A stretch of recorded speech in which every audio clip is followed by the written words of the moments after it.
The square numbers are obtained by multiplying a number with itself. So when you know the square number, the concept of coming backward from a square number to finding that number which multiplied itself, finding that number which multiplied with itself to give you that particular number, that's the concept of finding the square root. Finding square root is very easy and simple. There are certain things you want to be good at before you learn this technique of finding the square roots instantly. First of all, you must be very good with the square, with knowing the square of the first 10 numbers. If you are better than that, you can remember till 20. It is always helpful. If you know the square values of the first 10 numbers, now the next thing that you must know is to find the square of the 10th multiple of these numbers. Meaning, once you know the square of the first 10 numbers, I want you to remember the square of their 10th multiple, which means 10 square, 20 square, 30 square, and so on. The square numbers are always following a pattern. You have 1, 0 to get squared, or basically you're squaring a number ending with 1, 0. The square will always end with double the number of zeros.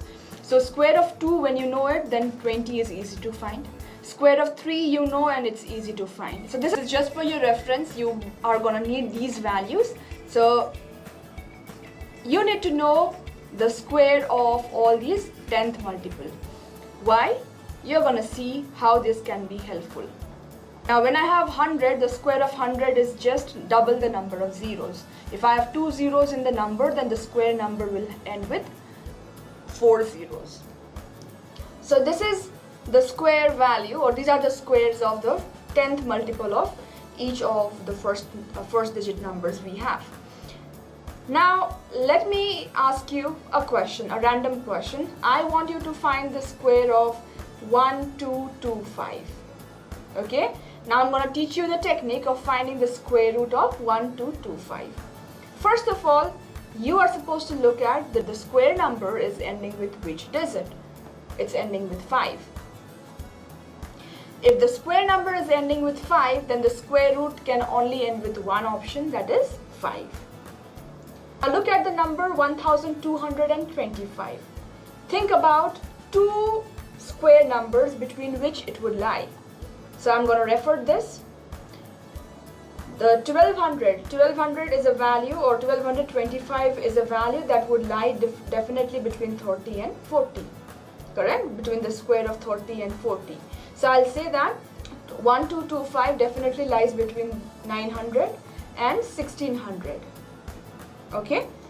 You know 1600 is the square of 40 and 900 is the square of 30.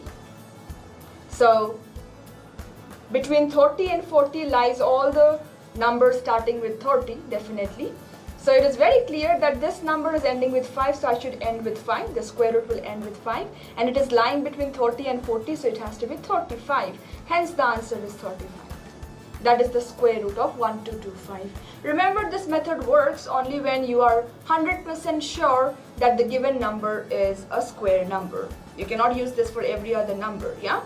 So provided you know that it is a perfect square number, the technique to finding the square root is this. We can have a look at one more example.